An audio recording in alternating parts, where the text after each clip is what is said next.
মৃত্যুর যন্ত্রণা শুরু হয়ে গেলে আগে পা থেকে শুরু হয়ে আস্তে আস্তে গলার দিকে আসে। হাদিসে যেমনটা এসেছে, সূরা ওয়াকিয়ার মধ্যেও আছে যে পায়ের দিক থেকে যন্ত্রণা শুরু হয়ে আস্তে আস্তে আস্তে আস্তে এই গলার দিকে আসে, এবং আত্মাটা গলার এখানে যখন চলে আসে, এখান থেকে মালাকুল মউত আত্মাটাকে নিয়ে চলে যান। এবং চোখ দিয়ে তাকিয়ে থাকে মানুষ। রুহটা চলে গেলে মানুষ চোখ দিয়ে তাকিয়ে থাকে, দেখবেন এই কারণে মৃত ব্যক্তি তাকিয়ে থাকে, চোখ খোলা থাকে। এবং তখন আসমান থেকে সিঁড়ি নামিয়ে দেওয়া হয়, ওই সিঁড়িতে করে আত্মা চলে যাচ্ছে, ও তাকিয়ে দেখে যে আত্মা চলে যাচ্ছে। এবং মানুষ মারা যাওয়ার পরে চোখ জীবিত থাকে অনেকক্ষণ।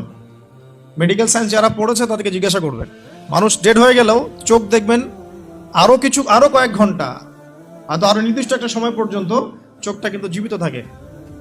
এই জন্য চোখ বন্ধ করে দিতে হয়। যাই হোক, যেটা বলছিলাম যে মৌতের যন্ত্রণা শুরু হয়ে গেলে তওবা করে লাভ নাই, তওবার দরজা বন্ধ। আর পশ্চিম দিক থেকে সূর্য উঠে গেলে তওবা করে লাভ নাই, তওবার দরজা বন্ধ।